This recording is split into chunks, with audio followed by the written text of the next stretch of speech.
Hi guys, welcome to TFA Files TV. Queen tatelicious vanyora Facebook pavo vakakanda V11 vakakanda imwe video whereby Voltz and Kim vaitangwe vari kutaita vari kukisana of which Queen tatelicious vanyora Facebook pavo vakati ivo Voltz and Kim, this happened a week before Kim aroorwa naHolly 10. Svitsai video kuna Holly 10 akaroora hure vazoenderera mberi. Queen tatelicious vakati as I always tell you, ndikada kutsvaga nyaya dzako ndodziwana. Zimbabwe is my territory and ndini ndoitonga, homwe yemadzitateguru. Queen tatelicious vachienderera mberi vakauya futi vakati if you check horo yaKim the day paakaroorwa anga atori nemalove bites aVoltz. Voltz anenge aisimbisa rwendo rwekuroorwa kwaKim. Vakaenderera mberi futi Kim vakati Holly 10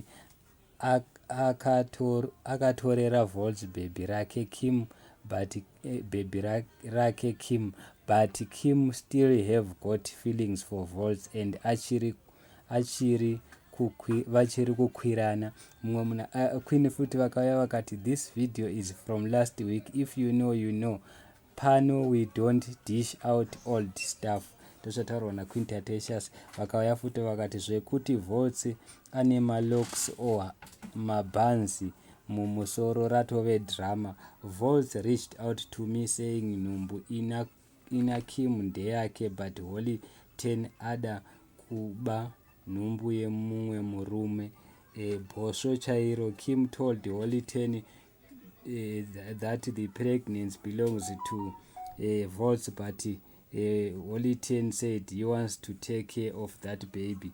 Holly 10 rinenge dhumukwa. Chelsea have Holly 10's baby but iye Holly prefers kupepa mimba yemumwe murume.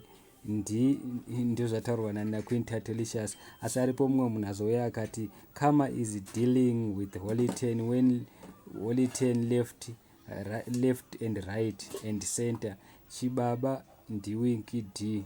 When it comes to his personal life, he maintains privacy at highest level. So ndo nyanga tawa nayo guys. Queen tatelicious vaya nema V11 video ra Kim na Voltz.